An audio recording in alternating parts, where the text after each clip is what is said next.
So the vehicle is equipped with an interlock, which means there's two things: that the lift won't work unless you have proper things set in place. Additionally, you won't be able to drive the vehicle if the lift's deployed or part of the interlock is in place. So in order to operate the lift, three things have to happen. The vehicle has to be running or on run on the key. The parking brake needs to be engaged, and there's a lever. It's next to the seat there, and the vehicle has to be in park.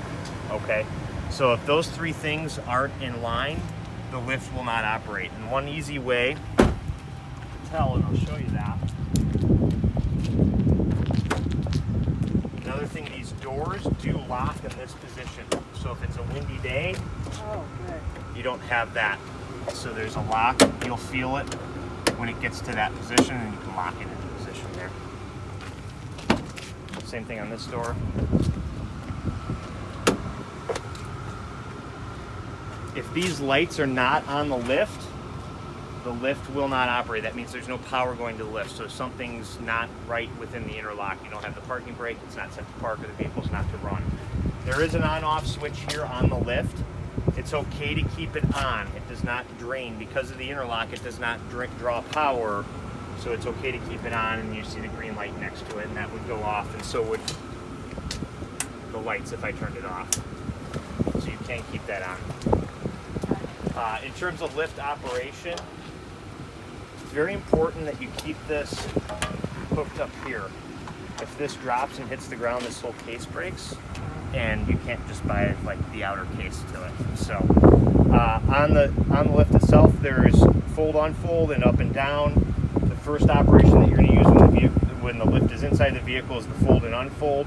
One thing I will say, if you haven't used the lift in a while or traveled a long distance with the lift folded up, it's always a good idea to hit fold until you hear that high-pitched nails on the chalkboard sound, just to load the hydraulics. To deploy the lift, you're going to use unfold, which will bring the lift to floor height of the vehicle.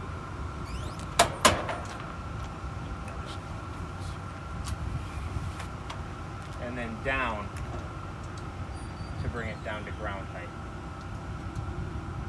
Especially when the lift is new, I always recommend putting a little weight on the lift as it deploys so that transition deploys properly like that. And you can adjust it a little bit and it will go down. A little uneven on the pavement here, so that's why that does that. Once you've done that, then you would load the occupant onto the lift, put the safety belt behind and underneath the handles of the wheelchair. Some people, if you prefer, you can ride up on the lift with the occupant. It's up to you if there's room, if you're comfortable, whatnot.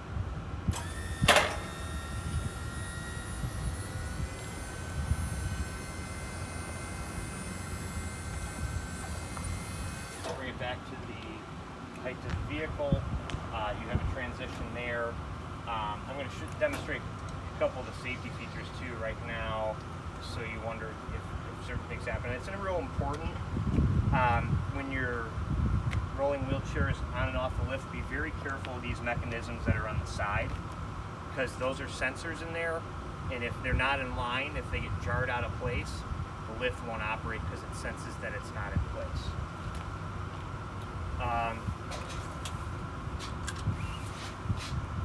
So it does have a pinch feature, so if this is kicked, if the occupant in the wheelchair kicks this, the lift will stop operating, or if the wheelchair is pushed too far forward. Additionally, if the lift is not at the full height, at floor height of the vehicle, and there's pressure put on here, there's an audible and visible alarm. It sounds kind of into the vehicle now, and we'll go to the tie downs and show how the tie downs work and how they're set up within the vehicle.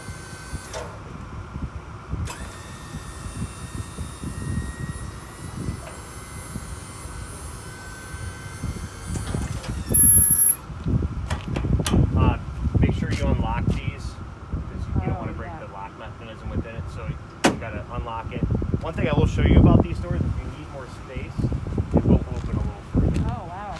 Okay. Nice. But they're not locked in that position.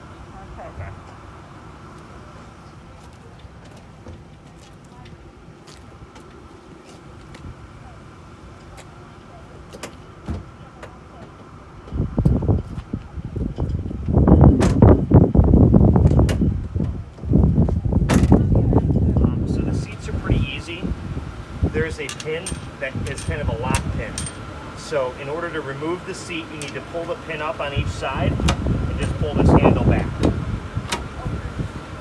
The seat is now disattached. There's wheels on the back. You can tilt it and roll it right out. Okay? Same thing going in. A lot of people think that the front pins are what keeps it in place, and it's actually the rear track of the seat. The front are just locating pins. And I'm trying to get it even again. Yeah.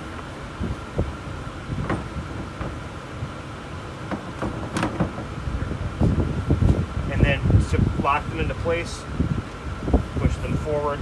In the beginning, when they're new, they'll be very tight to do. I don't recommend doing it. It says a note, don't use your feet, just use your hands only. So the tie downs are similar to the Q strains you might be used to in terms of their operation. They're auto retracting. They do have a tightening dial and a release knob. The only difference is you'll see the male connectors, seatbelt connectors on all the tie downs. They utilize these rather than the pins like they do on the Q strains. So just like any tying down of a wheelchair, the front tie down position should be outside the front wheels, ideally at a 45-degree angle. And the rear should be just inside of the rear wheels, kind of straight on, always connecting to the wheelchair frame, never to any wheels, footrests, or anything like that. Okay. In terms of the seat belt, I've already set this up, and you're probably never going to move this out of position from here. This is for the shoulder belt. It's connected to the floor, it's connected at the shoulder anchor point here, and I'll show you how that all ties together once you've brought a wheelchair into the van and into position. Like anything, practice makes perfect. But once you have a wheelchair into position, occupant of the wheelchair, then there is a red lap belt.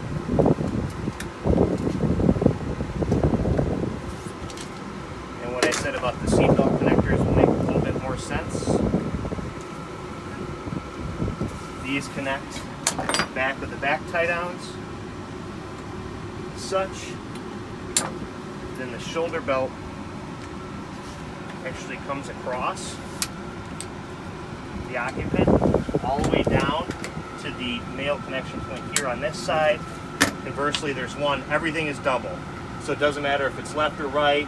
If you end up taking these seats out and putting the shoulder belt over here, it will connect either way. And that would connect around the occupant as a lap. Behind, you need to actually have the door open to access the gas door. It is a capless refueling system. The reason I grabbed this is because if you ever run out of gas and you need to use a gas can, if you don't use this, not a single ounce of gasoline from that gas can will make it into this, because this depresses and pressurizes the system of the capless refueling system in order to do so. Okay. So I'll actually put this over in this door because it makes more sense there than it does, but you cannot open the fuel door without having the vehicle door open. Yeah. So the parking brake is engaged, it's in park, and the vehicle's to run. If I go to put the vehicle in gear, right now I cannot because of the interlock. I need to release the parking brake in order to do that. Can you run through that again?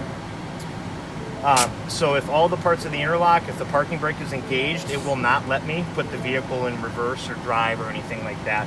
I'll need to release the parking brake in order to do so.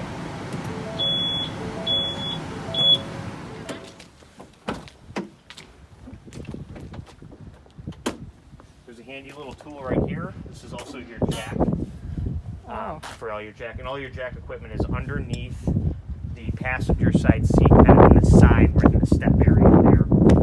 And then the access for the spare tire is right through here. Okay. But if you want to come around this way,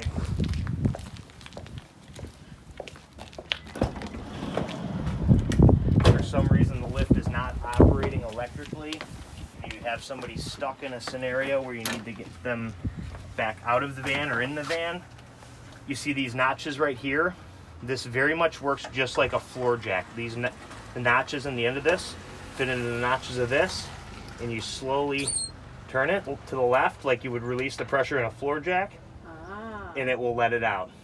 Okay. You want to make sure that it's tightened up after you do that. Conversely, if the lift is down, you can't get it up, you would stick it into the metal cylinder here and pump it up.